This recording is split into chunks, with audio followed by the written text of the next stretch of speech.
morning. How are you? Great. Okay, I'm so glad I'm on the correct link. Let's go. So, just to give you a taste of the podcast, it's for the education of women on breaking shame. So, a lot of the times we hear like the true stories in like AA meetings, SA meetings, Naranon, therapist office. Lost my little window here. Hold on. I don't know where my little window went. I'm not very techy. Okay.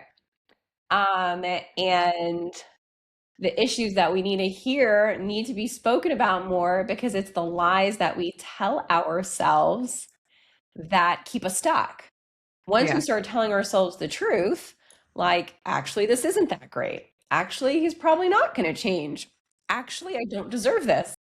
Um, then we can make the next best steps for whatever that means for us to get help, to get out of the relationship, to get the right coach, whatever it is. So that's what this is about. It's about teaching people that they're 100% fucked up and 100% lovable, because women allow abuse based on the fact that they think they're like 90% lovable, like 80% lovable. Like, but if they really knew the shit that I've been through, I don't know if they'd love me. They really knew what I've done to other people, I'm not sure they'd love me or want me. And so whatever percentage that they believe less lovable that they are, that's how much abuse they're going to allow into their life, whether with relatives, friends, romantic partners. So this podcast is to break that and say, no, you're 100% fucked up, definitely, and 100% lovable. So through that concept is the stories of women who've been abused and then got out of abuse, realizing that, you know what? I still deserve really love. I'm still lovable. Okay, we can start. Right. So I won't really interrupt you much. So if you want me to like ask a question or anything, then you can just take a pause and I'll follow that pause. Okay, so I'm just going to pull up your Google Sheet. Do you have any questions for me before we start? I think so. Okay, cool. Let me just get your response up so I can introduce you properly. I don't see it. Oh, here it is. Sorry. I see Jory's. I see Joanne's. I see Julie. Okay. Got it. They should make them every J's. response different colors because they all blend together. Okay. I'm going to start. Ready? Welcome to the amazing podcast for you to learn that, yes, you are 100% effed up, but you are also still 100% lovable. This is the 100% podcast where nothing that you have done or that has been done to you diminishes how truly lovable and deserving of good and healthy love you are. So I'm Kaya Garcia, the host of this show, relationship expert and dating coach. And on this platform today, we have an amazing guest, which I'm so pumped for, Julie Barth. Julie is an author, a mother to 6 children, and a professional writer whose life experiences transcend the boundaries of friction. Julie Barth is also the CEO and founder of the Colin James Barth Outreach, which is a nonprofit dedicated to helping women-led households with the resources and aid necessary to find security and stability in times of crisis. Her mission is to use her experiences as a caregiver, special needs parent, and trauma survivor to encourage women in similar situations to think resourcefully and always protect themselves without stigma or feelings of selfishness. So welcome to the stage, Julie. Such a pleasure to have you here. Hi, Shaya. It's nice to be here. Thank you for having me. You're welcome. So we're going to just dive right in. And if you want to share some of the lies or the stories, primarily in regards to your relationship with your second husband, I know you've gone through so much and you have overcome so much, and you are a resilient and brave woman.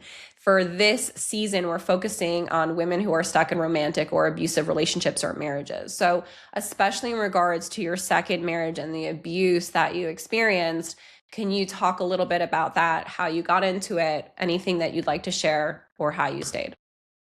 Yeah. So I think, I always say that I would love to think that I wouldn't have gotten into the relationship that I did.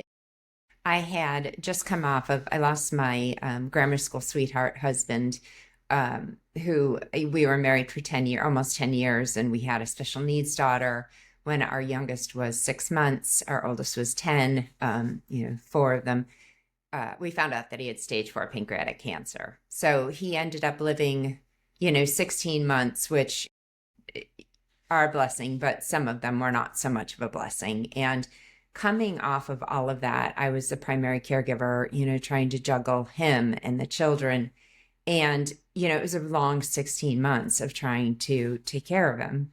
And I made, if you want to talk about things that you do in your past that I didn't consciously like carry the baggage of all of it. I didn't even know I had it. But, after he passed, it was like I had all this guilt of, I lied to him in the final months because he was dying, and he would say, oh, are we going to chemo? And I'd say, oh, yeah, knowing that I was not being honest.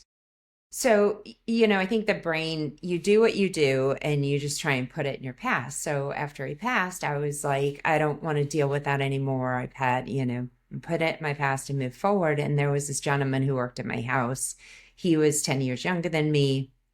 And he, where everybody, I think I felt, and, I hate speaking for other people, but I felt like when Colin, who was my first husband, was sick, I could do no wrong. Like I was this heroine that was like taking care of kids and amazing. And then after he passed, the tide felt like it was shifting where I really couldn't do anything right.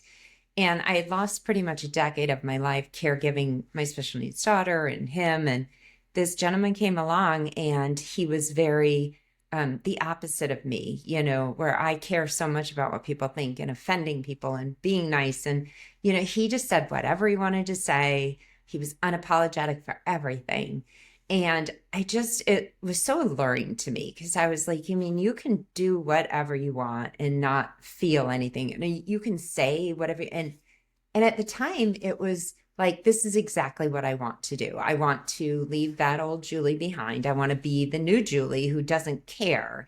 And I thought that if I just changed my name, changed, my scenery, because I moved, and just really put it all in my past, that I could just move forward and be somebody else, that I seemed less encumbered, that didn't care so much. But unfortunately, just because you choose to leave things in your past, they don't stay in the past. So, as hard as you try and fight those things in your past that you don't want to deal with, the louder they become. So I would love to think that I wouldn't have gotten into that relationship, but I did. And, he didn't want to know anything about me. He didn't care about me. In fact, he was just fine if I didn't say anything. I wasn't allowed to express how I felt. And he really used all of my, it was like he had picked out every single insecurity that I had and would play them over and over again anytime I got out of line or threatened. He would use them against me in some sort of way to, make me be quiet, to, subdue me, to allow him to do whatever he did. Can you give an example of some of the things he would say to you? He would, again, my first husband was Colin, at first it was like, he would say like things that would confuse me. He came to me probably about 6 months after we started dating, and he said to me, your mother-in-law, Colin's mother, your mother-in-law came to me and she said, like, I know what she's getting out of the relationship, but I don't know what you're getting out of the relationship, basically indicating that like, she thought that he was too good for me, or that whatever it was. And I was like really taken back because she was not that type of person to say something like that. But, when somebody says something and it's completely different than what you just kind of go, well, maybe he misunderstood it, or maybe she really didn't mean it, or, maybe she really did kind of think that. And the more that I started buying into whatever it was he was saying, he would say things like, Colin didn't like you. He was just trying to be nice to you. He never really liked you anyway. You were terrible to him too. Or, you're mean to everybody that you talk to. I hear you yelling at people on the phone, and you just walk over people, and people don't like you. And for a pleaser like me, to hear someone say people don't like you, it would just, it would force me to try, oh, well, then I need to redeem myself. I need to be nicer. I need to be a better person. And that really revolved around how I thought I was treating him, because he was the main focal point telling me I was mean. So I just became nice, nice, nice, nice to everything and okay and almost in a trance. Like I just don't ever want to appear mean. And it wasn't just about meanness. It was about a lot of things.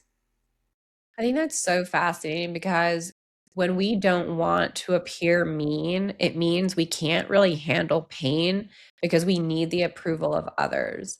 And it's like, reminds me of my 5, 6 year old now. She's like, when I don't, sometimes she'll disobey and I'll give her some form of discipline. She'll be like, I don't like you. And I say, you don't need to like me. I need to. And it's like this thing that I say out loud because I so understand women crave to feel like they're beautiful and loved and nice and good. But if we don't start believing that from ourselves for ourselves, we will always be lost in these relationships. So, how did you get to a place where you started to hear these lies enough to like get out of the trance of the abuse that he would give you to break you down? I think it went on for a decade. And I think that when I really had to stop taking everything he said for the word and really, the problem is that I had left my hometown. He was going back to our hometown. He was telling people that I was crazy. And, so everyone I encountered was greeting me with this same, like, people are hands off. They were like stepping away. And I couldn't understand why. Like, so, it was just this whole alter reality. Well, when we had two children together on top of the four, and when we finally called it quits, which was, in these situations, it usually takes almost, up to 7 times for it to stick. And it was about that. He came after me and he was telling the court things that he was trying to tell me, that I was a drug addict, that I was an alcoholic, that I didn't get our kids to school, that I didn't care. And in that moment, I was forced to defend myself. And in defending myself, you have to tell the truth. And my truth was so much better than what the truth I was telling myself. I looked around and I was like, wait a second, I've raised these kids all on my own. Wait a second, So when you're forced to stand in front of somebody who's really, it wasn't a life or death situation, but it was because I had to save my kids in that moment. And whatever altered reality he had forced upon me, I had to step out of it and look at the picture from the outside and say, no, this isn't, yeah, I've done crazy things. Yeah, I've done A, B, and C, but who wouldn't? And, it does go back and forth, though. I think in these situations, you will always, no matter how strong you are, no matter how much you step away from them, there will always kind of be that part of you that can step back into those shoes and be like, well, wait a second, what was real? Because their definition of reality and your definition of reality, they don't intersect, and they're so far apart that your brain necessarily has to try and find this middle ground where it makes sense. And usually that's, as a woman, you're so, if somebody says to me, like, I love your hair, I'm like, oh gosh. But if somebody said to me, like, you're having a bad hair day, I'd be like, oh, I know I am, like you're so willing to accept the negative things rather than take credit for what you actually have done. So I think that was it. Like, I didn't want to toot my own horn. I didn't want to tell the truth about what I'd been doing. But I had to because it was, to save my kids and really to save myself. Yeah. I mean, that's so powerful that you just explain how there's just two totally different worlds. Like the way the narcissist sees the world is so self centered and without much view on the reality of how other people are feeling or thinking or what they're doing. And if they're not being pleased, then you're bad and you're wrong and you should feel like shit and you should go small and you should stop feeling like you're worthy of living. And it's this very weird dynamic that a lot like that your ex-husband, right? Ex, right? That he allowed you to go through simply because you didn't have an awareness of who you are, and especially separate from him, right? Like your identity was blurred of who you were. Otherwise, he couldn't have come into your world to give you your own identity, even though it was so false and broken.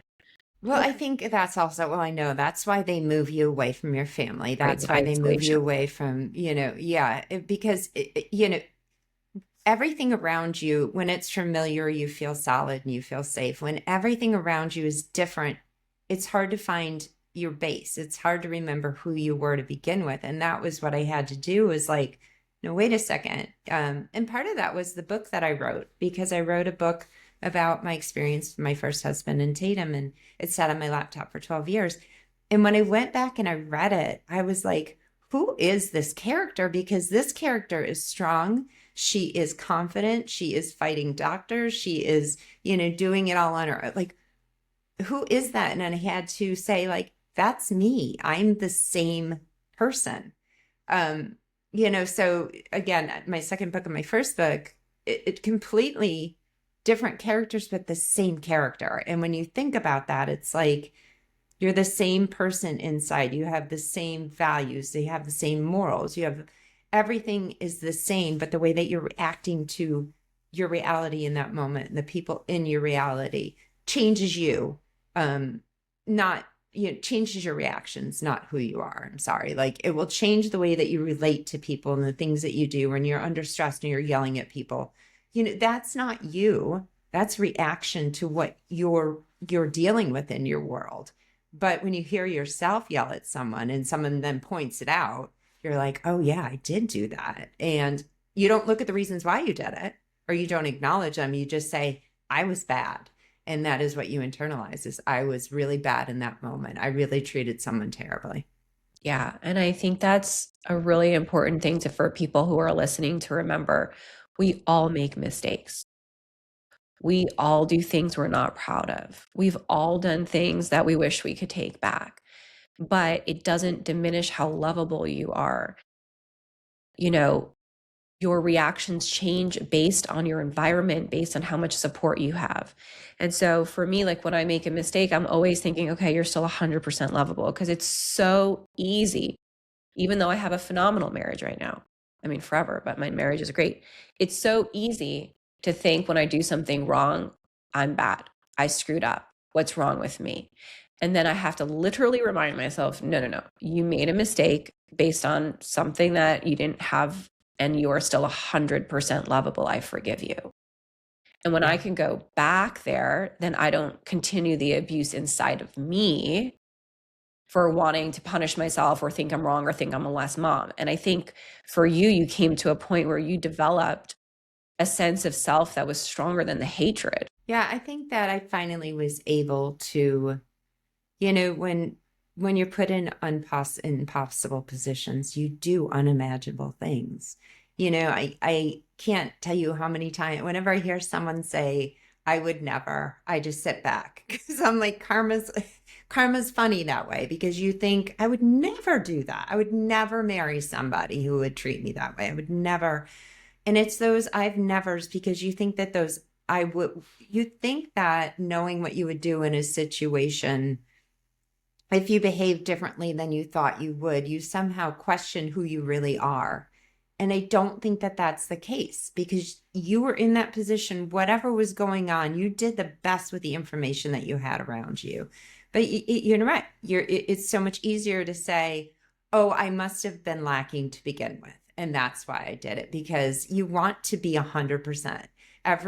You want to have the illusion of perfect. I am perfect. And if I'm not perfect, then, my whole identity is shattered, because I want to be perfect. I want to have the perfect family. I want to have the perfect life. And you don't want other people to know that things are not so perfect. Yeah. And I think that's what's fascinating about it. How many people are suffering in silence behind closed doors and trying to say, like, this is my family, we're doing great, but then they're going through so much abuse. So, what are some of the worst things that you feel comfortable sharing that he said and did to you? One, to break the shame, because unfortunately, these stories are actually very similar amongst women, they're extraordinarily similar. The isolation, the abuse, the confusion, the subtle I love you but I hate you, the you're great but you're awful, like all of the weird shit. Like what were some of the stories that were your breaking points where you're like, oh shit, actually maybe this isn't gonna work? Um, well, this was, not something, this is something I overlooked, but he was extremely mean to animals, like kicking animals. He used to throw cigarette butts at animals. He destroyed many of our dogs, and he was very brutal to my children. He never hurt them, he never slapped them, but one in particular, he would just pound on and be so nasty and used his insecurities the way he did mine. And that to me is very shameful because I allowed it to happen and I tried to downplay it with my son. The other thing he did is he stole my engagement ring once and said my son stole it. So then I had the insurance company replace it. It was like a $14,000 ring. Well, when they gave me the check for it, I was like, we had so many bills because he didn't pay anything. He stole all my money, used all my credit cards. He never contributed anything. And I said, well, I'm going to use it for bills. And he said, I can't believe you're going to do that. I was going to have that ring made for you, and in that moment, I was like, I feel terrible. He really must love me. So I signed the check over to him, and he, about 3 years later, when we went to get divorced, I didn't have any money because he was suing me for everything. And I went to turn the ring in. It was worth $100. So he not only stole my first ring and sold it, he took the second ring and had a fake made by his friends. So his friends all knew this too. And it was worth $100 and pocketed $14,000. When we got married, his parents gave him $10,000 for us to get a wedding venue in Florida. And he never told me. So I paid for everything. I paid for the wedding. I never said thank you to his parents because he pocketed all the money and didn't tell me. He was on Bumble, I would say. He had more girlfriends than I can count on any of my hands. The list just goes on. He was a cocaine addict so badly that when we went to court, my lawyer said it's the highest level of cocaine she's ever seen in any client. And she was well into her 50s. Yeah, I, I watch these documentaries. I'm a huge documentary fan, which by the way, I stopped watching because it's always the husband. But I was watching one last night and I was, as I'm watching it, I'm thinking I should be shocked, but this is all familiar to me. Like I lived this. It's not that uncommon as much as we all would like to believe they're documentary type situations. I think there are so many women that are out there living these documentary lives and not even know how truly, that it's happening so frequently and so much is hidden and you don't want to come to terms with it. You don't want to believe it because then you're forced to react. You're forced to act on it. And it was too hard for me to think about going to court, defending myself, letting my children take it. And the courts ruin you too. So, that's a whole nother story. The courts were in what? The courts ruin you too. Ruin You get out of these situations as a victim, and then you're further victimized in court because you have to defend yourself, but you don't defend yourself throughout your entire marriage. But they've been building a case against you. So when push came to shove, he had 5 years worth of text messages, videos. He had set me up. And there's again the shame of all of it. Seeing all the evidence he had against me was like, it was so eye-opening. It does change you because I'll forever think, gosh, how could someone I love have lived with me that long? And all he was doing the entire time was manipulating, using, and building a case against me. There was no love. He never loved me. He didn't even care about me. I would say, in fact, he hated me. And I don't really know why. So it doesn't matter, but. What would you say to the women listening who are right now in a marriage where they think it's okay? I happen to know a lot of women and they have the same stories that you and different details and different drugs. Maybe it's porn, maybe it's this, maybe it's that, different details, same story.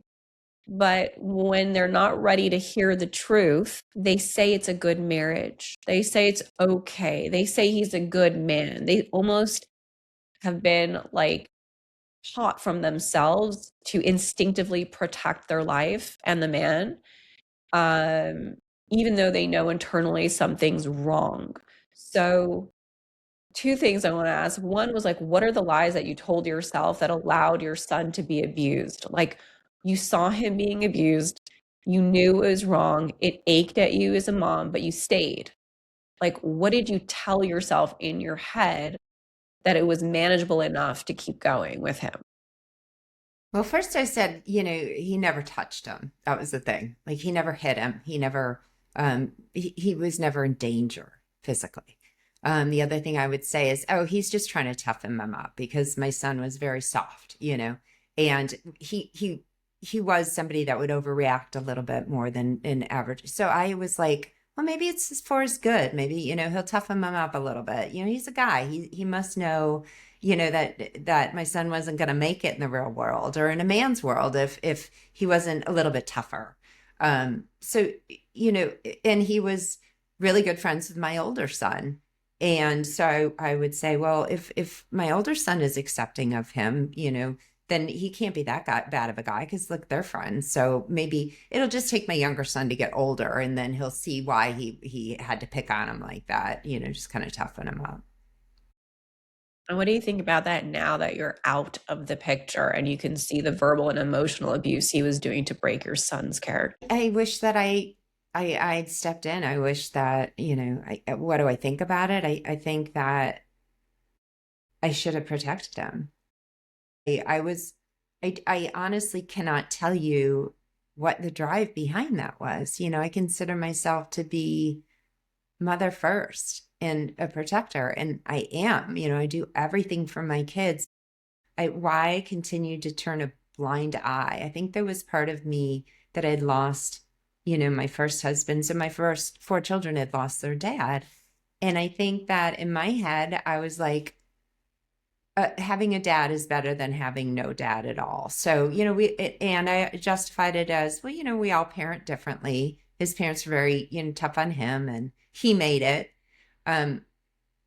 Now I wish that I could turn back the clock. I wish I could give my son those years back that he hid in his room. I wish I could, he'll always suffer from it. It never will leave him. So, regrets don't get you anywhere. But if there's somebody out there right now that thinks that it's not, it's just boys being boys.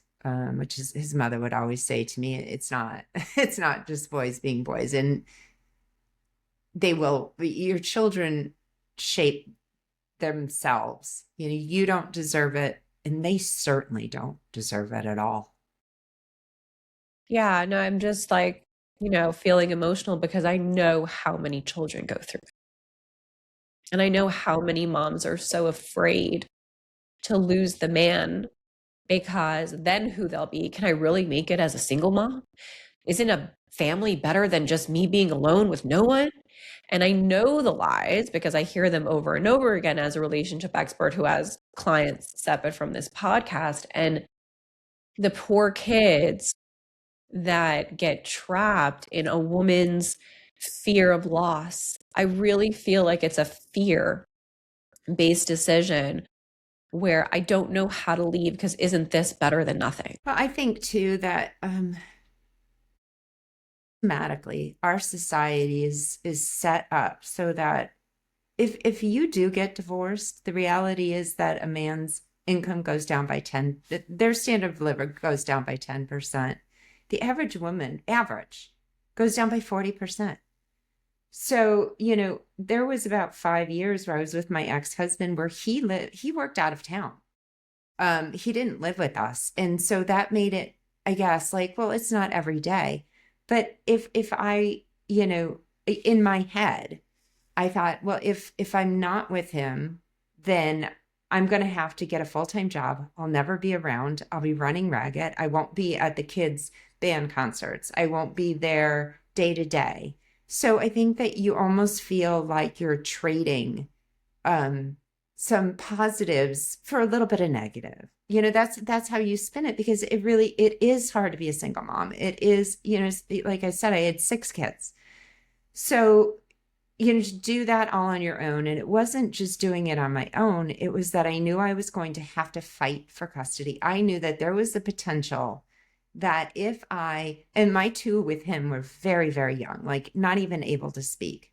I knew that if I cut the cord at that point and said, this is it, this is no more, he was going to come for me, and there would be no way for me to protect those two little children who couldn't speak for themselves, because they would no longer be under my care or my control. So I think it's more than just, a mindset. I think it's more than just a fear of loss. There are real fears in all of this. This is what I do. This is my charity. I encounter women every day, and it gets way worse before it gets better. It takes 10 years to rebuild. But the thing is, on the other side of it, knowing all of that, if someone came to me, I don't know a single person that doesn't get on the other side and wish they had done it sooner. I don't know a single person that has said, gosh, I made a mistake here. I've never met anyone in a marriage like I was that got out of it and said, gosh, I really made a mistake getting out of that marriage. You regret maybe the standard of living going down, or maybe you won't have time with your kids. But the time that you do have with your kids, you're present, you're there, you aren't, I was never present. I was always worried about what he was going to do, or how he was going to hurt me, or what he was doing behind my back. That I thought I was enjoying my kids, and it was just us, and it's not touching us because he's never here. But you're not. You're half a person until you gain control of your life. You're not even a person. Yeah. And I feel like if you are not a person, it's just survival or a reaction. I feel like, and maybe you can, share if you agree, but it's just constantly reacting to situations. And I feel like, some women can even become addicted to just being in a reactive state, and that they don't even know yet how, until they fully get out and maybe get healing, to enjoy life, to be present, to not be in a state of stress.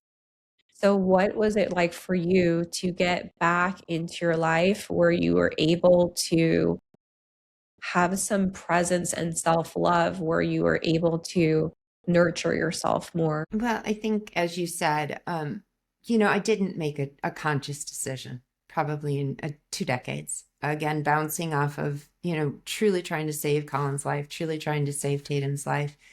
There was such a carryover of that. It felt like everything was life or death, and I didn't have time to stop. It's almost like I have, my kids do not know how to clean. They do not know how to do anything, because I was always like, if I take the time to stop and teach you how to do this, I'm losing time, and I don't have time to lose. So, but had I taken that time to teach them, then I would have had 5 people helping me to clean the house. But I didn't think in those terms. It was like a constant fire alarm. It was a constant feel like I'm going to die if I don't keep these plates in the air. And it's real. I mean, your brain is seriously telling you that you're going to die if you don't keep all of this together. So you just do. You're like, done, done, done, done, done. And you don't have time to sit back and look at the whole picture of things. I mean, I know, as a counselor, it's like you talk to people and they say things, and your brain is like, are they listening to themselves?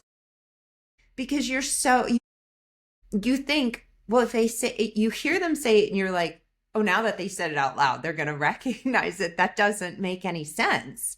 But they don't. And they just keep with it. And like, you try and say, well, what about if, and it goes right back to wherever they are, because they're so tunnel visioned, they can't see anything else. They're so traumatized.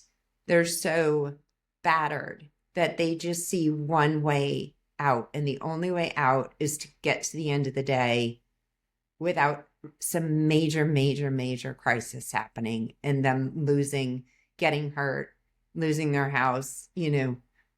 That kind of fear trumps any kind of rational thought you can have. So as someone who went through that survival mode, that like reacting was your go-to, like it was your state, it was your homeostasis. What was one of the two crazier things that he's done and said that took you out, that shifted you from being in the relationship to out of it? Well, he threatened to kill me several times. So I kind of got used to him threatening to kill me. But then he threatened to kill my son, which he did when he was angry. The second time he did it, he came up behind me and he whispered it in my ear. And it wasn't, he didn't do it out of anger. He didn't do it because we were in a fight. He whispered in my ear, first I'm going to kill you, or first I'm going to kill your son, and then I'm going to come back and kill you. And I knew he was serious. And that was the moment that I just couldn't do it anymore. It just didn't matter anymore. I mean, that was one of many, but I think that was the one that stuck. And, I think that it builds. So you think, oh, he's not serious. Like he used to threaten me all the time. He would pretend to grab my throat and he'd say, oh, if I could just, or he'd say, this is getting really, really dangerous. And I would say, what are you talking about? Because I wasn't feeling like it was getting dangerous, but on the other side of it, it was getting dangerous. He was having thoughts of killing me. And I think if I had stayed in that relationship, he would have killed me. And I think it only takes once. And that's why I think I saw the show Gabby Petito's documentary. And I don't know if you've watched it, but there was one point where the police officers pulled them over and they made her the aggressor. And she was in tears. And they were saying, so you slapped him? And she was like, yeah, I slapped him. And she went, just admitted that it was all her fault and then ended up dead the next day. And I think these relationships don't ever end well. Even if you can maintain them, you're losing years of your life over what? You cannot live in these. Either you're going to die of some illness because the body keeps score, or they will kill you because when they cannot control you anymore, shock you anymore, you become so numb that they have to keep ramping it up, And then when you don't comply, they have to find meaner ways to make you comply. They have to find more malicious things to do. They start doing things that your brain can't make sense of. He used to slash my tires and I would go out and I'd have a flat tire all the time. That's weird. After he left, he'd leave cigarette butts on my front door just to let me know he was still there and watching. And at the time, I downplayed it. I thought, Julie, stop thinking you're like in a Dateline show. You're not. Like, you're making this all up in your head. No one's doing that to you. You're being crazy, because he was telling me I was crazy. I don't really have anything to say. It's just how much we tolerate is like what I feel so many women need to just let that I can tolerate hard things fly out the window. Meaning, it's not a good thing to be able to tolerate pain or suffering. We're not stronger, we're not better, we're not more resilient, we're not more capable if we can tolerate discomfort. And, it's always shocking because the women who we hear these stories from, just like you, Julie, are beautiful, smart, intelligent, have so much of their life together, have so much awareness, ability to communicate, talent. You're able to write, you're able to speak beautifully, you're able to articulate your thoughts. You're so talented, you're so beautiful. And yet the severe abuse, like death threats and slashing of the tires and coke addiction and porn addiction and the Bumble women and all the craziness that, I mean, you didn't say porn addiction, but all the craziness. Oh no, there was. Yeah, that was it for sure. If there's Bumble and all the women, like how powerful the brain of denial is. Yeah. I always say, just because you can doesn't mean you should. Can I? Probably. Should I? No. And that's the thing. And you're right. Like, I'm a lot older than you, but I'm a Generation Xer. And we were the first generation of women that were taught, oh, you can stay at home. You can be in the boardroom. You can do it all. Yeah, we can. But why should we have to? And I'm seeing this new turnout of relationships in women and men, and there used to be some protective layer, evolutionary wise. Men used to want to protect the women they're with. They used to want to care for, they used to want to take care of. Because if they take care of the woman in the unit, then the woman takes care. It was by design. And now all of that has gone out the window. The lack of concern that men have for women is shocking to me. The callousness of all of it. I don't know where things went wrong. I'm assuming, many, many generations of trying to beat out our natural instincts. It's okay to be fragile women. It's okay to want to stay home, be nurturing. It's okay to not want to, pound the boardroom and make $1 bazillion and devote your life to being successful, because success is about the legacy you leave and money fades. But the way that you treat your children, the way that they go out and treat the world, that is your legacy. And, my children today are resilient and strong and beautiful and kind. And should they have had to go through what they went through? No, not at all. But it did, I hope, change forever the way that they will let someone else treat them. I see it in my children, because my mom was always one of those suck it up, you're fine, you can do it by yourself. No, don't ask for help, be independent. And I don't believe in that. I think that we all, I would literally be missing a limb and never say, hey, you know what, I dropped my limb, can you help me? And it didn't serve me well. It still doesn't. I really have to stop myself when people offer to do things and say, let him do it. It's okay to say, I need help. I am drowning here. I am not perfect. This is not going well. I'm failing at my marriage. But you're not failing at your marriage. You're trying to keep something together that isn't supposed to be together because it's destructive by design. And destructive versus healing. I think that we need to release the guilt. I see a lot of women get into abusive relationships because they hold onto guilt of the past. Like one of the things that you mentioned was guilt over things that you did or said while your child was passing away that maybe you thought you shouldn't have or whatever. But the guilt that we carry for thinking that we're less lovable because we've done something wrong or because something that somebody else did to us was so horrible. And that belief, as we wrap this wonderful session up, that belief that we're less lovable because we've done something wrong or that something, if people would know, that's what allows these relationships to occur because it almost feels like it's what we deserve subconsciously. I mean, I've said that 1,000 times. As mean as he was, I thought I deserved this. There's a reason why. Like, if I were a better person, I wouldn't be going through this. If I had just kept my mouth shut, we wouldn't be here right now. If I had, why did you make such a big deal out of him not coming home? Why? So he didn't want to go to the birthday party with you. Why do you make such a big deal out of everything? But you're making a big deal because it is a big deal. If you're someone who doesn't like drama, if you don't have problems with other people in your life, like I never had problems with other people in my life. And all of a sudden I have a problem with him and everything that touched him. It was like he was cancer sitting in front of me and was destroying everything in my world. And all I was trying to do is make everything okay, but you can't because they don't want you to. There's no making things okay. It's not a pot. They don't want to see okayness. They don't believe in okayness. They can't control you if things are okay. Right.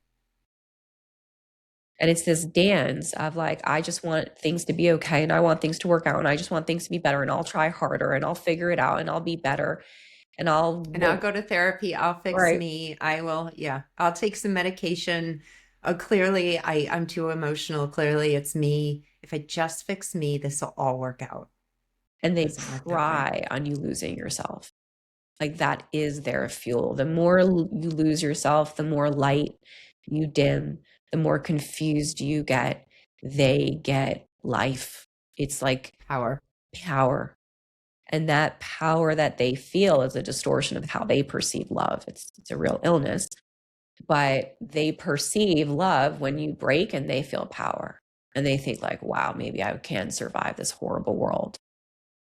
And so it's so important, it's so essential to speak about this because it's happening frequently, not infrequently, not uncommon. It's fucking frequent in every religion, in every culture, in every age group. Narcissism, which is always, I've not yet seen it, comorbid with addiction, is so prevalent. So, for all the listeners, I want you to get sober. Okay, I can't tell you what to do, but narcissists always have addiction, and we don't attract what we want. We attract who we are, meaning what we believe we deserve, and our levels of self esteem and deservability and self love does get reflected back in the partners that are attracted to us and that we allow into our life. Were you Yeah. going to And I say something, think, Julie? Yeah. yeah, you have to stop feeling sorry for anyone you're with. Stop thinking that they're just wounded and that it's your job to fix them or make excuses. Yes, they are mentally ill. Yes, they are wounded. Can they be better people? I don't know, but that is, you are not going to, you staying in that situation is actually making them worse because they will never face their own problems until they have no one else to blame them on. And you are where they're depositing it all. So, when you said that, that was my biggest thing too, is, oh, his parents were mean to him growing up. Oh, he's got, whatever whatever it is, it doesn't matter. If they do not want to fix themselves, you may not feel sorry for them. Do not feel sorry for them. And the minute you try and leave, they pull this, oh, I'm sorry, I love you and I'll change. Leave and see if they change. Don't stick around to see if they change. Leave and stay away and see if they change. And the truth is, most of the time, when a woman gets enough strength to leave, she gets her visibility back. But it's It's like, like a fog yeah, clears and you can see everything that you couldn't see. I hear myself talk sometimes, and I just, like I said, sometimes when I hear other people talk, I hear my own story and I think, what were you thinking? But that's the thing, is I wasn't thinking. we were reacting. Yeah. So, Julie, thank you so much for sharing your powerful story of addiction and narcissism, and not from you necessarily, from him, but from I think we as the people who are in these relationships, I say we as one of a woman, no longer am I part of that world, thank God, or are you. But I think part of we become addicted to wanting to make things right, to wanting to heal, when we realize that all of that desire and passion that we have to make things right and to heal and to love needs to be really reshifted from out into the world or to a person and fully back to ourselves first. Yeah. You can't save anyone else, you know? And just the last thing I'm going to say is, the other thing that kept me stuck is I always felt like, and I don't know where this came from, but I thought if we break up and he goes on to have a normal, healthy Yes. relationship, Yes. then it's going to be me. I was the problem. Yeah. And, and I thought, and I'm going to miss out because they're going to get the best of him that I never got. And that was a real fear. And I don't know that it was a conscious fear, but that I always thought, oh, what if we get divorced and he marries this really pretty young thing and she's sweet and they have a great relationship? And I don't even know why that bothered me so much, but it did. It really, really did. Because I think he was always telling me I wasn't good enough. And that would be proof that I really wasn't good enough. Yeah, it's crazy how the devil has a way of using our own insecurities or delusions to keep us stuck when they're just so false, you Well, know? and the thing is, it doesn't, I have no idea what he's up to. I haven't seen him in years. And I don't care. I do wish him well. I hope that he did tackle his issues and, is living a fruitful life. but I don't care. It doesn't have anything to do with me. It is not my problem. It doesn't affect me. It doesn't rob from my joy if he found joy. That even better. That just proves that we were never meant to be together and it was just not a good situation. Yeah. And what's the last thing you would tell the women listening if they're thinking about leaving a relationship that they're not sure of, right? Because if someone gets blessed enough to hear your story and to find this podcast and they're like teetering, right? Like, no, we don't really have a problem. It's not that bad. He's going to get help. I don't think it's that bad. He doesn't do coke. Maybe he does a little more, right? All the bullshit that we tell ourselves as how it's like okay when it's not okay. Like, will you tell one of the listeners if they're thinking about leaving, but they're not sure or confused if that's the right thing to do? Well, I guess the practical tip that I learned from somebody else who was very young. She's a 24-year-old girl that I was actually helping out. She videotaped herself when she was having one of those breakdown. He had just done something terrible to her, and she was in tears. And she would videotape herself, and then watch it again. And I think that it had I done that, I think it would have helped me at least snap me out of that. Like when it's in your face and you're seeing it and you're forced to refeel it, because it's like childbirth, like you're able to put those things that are so painful, you're able to forget how painful they are. But the key is to not forget. Don't forget how much pain you are in. Like no one should make you feel bad. Nobody, when I forgot how great my first marriage was. It was supportive. He was there. He celebrated my wins. If I had a problem, I could go to him, not hide it from him because I was so afraid that he was going to call me stupid or how could you do that or use it against me? You deserve somebody who is there all the time, not just, when he feels like it or not.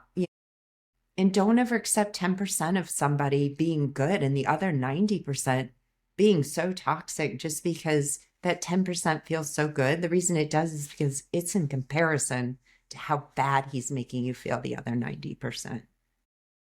And just to add to that, because it's so beautiful, it's also sometimes women can say, well, like 90% of it is good. He helps me with this. He helps me with the dishes. He picks up the kids from school. But once a week he cheats on me. No, true story.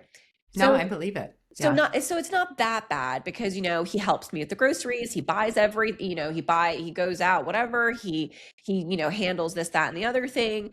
Okay, so we haven't had sex or he has sex with this person or he cheats on me once a week or he's just only gone and so sometimes they perceive it that it's only 10% bad and 90% good, even though obviously that's just the delusion and the devil speaking. But in addition to what you said, it's like, even if you think only 10% of it is shit and horrible and bad, but the 90% makes it all worth it, that 10% is like blood in clean water. It will toxify and destroy and contaminate all the rest of it. You only need a little bit of blood for a shark to come and make everything else pure around it dead or damaged or destructive or in denial.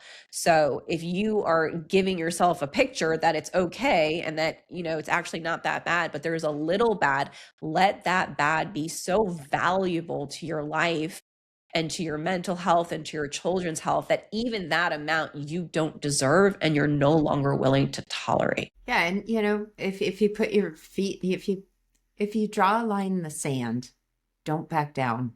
Don't ever compromise because, I always said to myself, well, if he ever cheated on me, and then he did. And what did I do?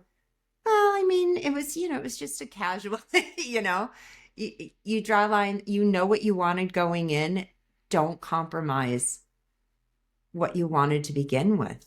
You still deserve that. I don't know why you want something that's this and you get into something and all of a sudden you're so willing to give up what you want and to compromise for what you don't have to. You shouldn't.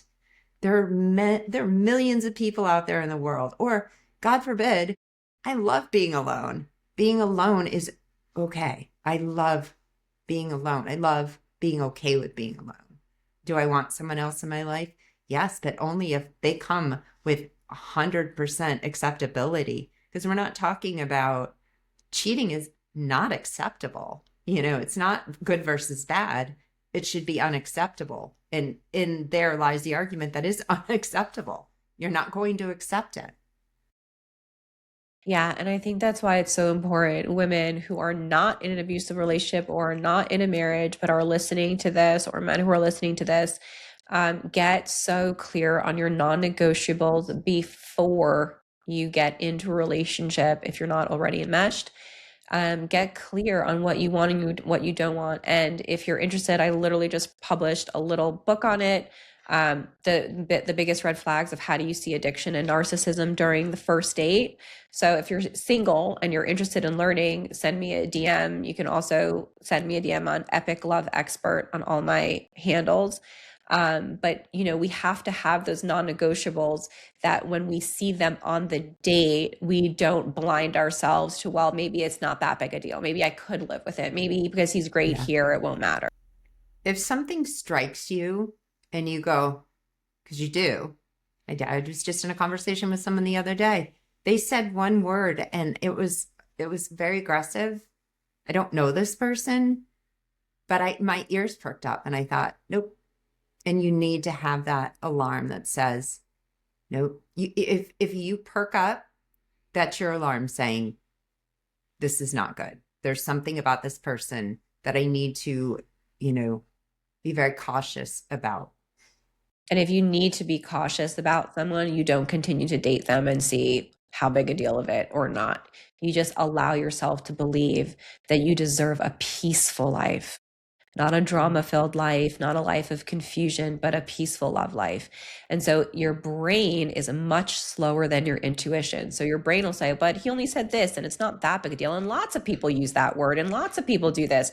No, if your intuition and your inner child or something gets alarmed, you allow yourself to walk away because you deserve better. So, Julie, I want to thank you so much for being on this podcast. Your voice, your story, your vulnerability, your connection is so invaluable. And yes, it is horrible and unfortunate that you experienced that and your children did, but you're here as a living testament that we are so resilient. We can release guilt. We can learn how to love ourselves and that we can break free from relationships that never really made us feel like we were special or loved. So, where can people find you and your book to help heal their stories and connect? So if you go to my website, which is juliebarthauthor.com, not only are my books, my podcast there, but there's also a tab for the charity that I started called the Colin James Barth Outreach. We help women who are in all different sorts of situations with resources, and I won't get into it. But if you do need help and you are in a position where you're questioning, you're looking for a way out, you're looking to decide whether it's time to go. I man all of them, so reach out to me. I'm always available. Even if I can't provide the resource you need, I can find the person that does.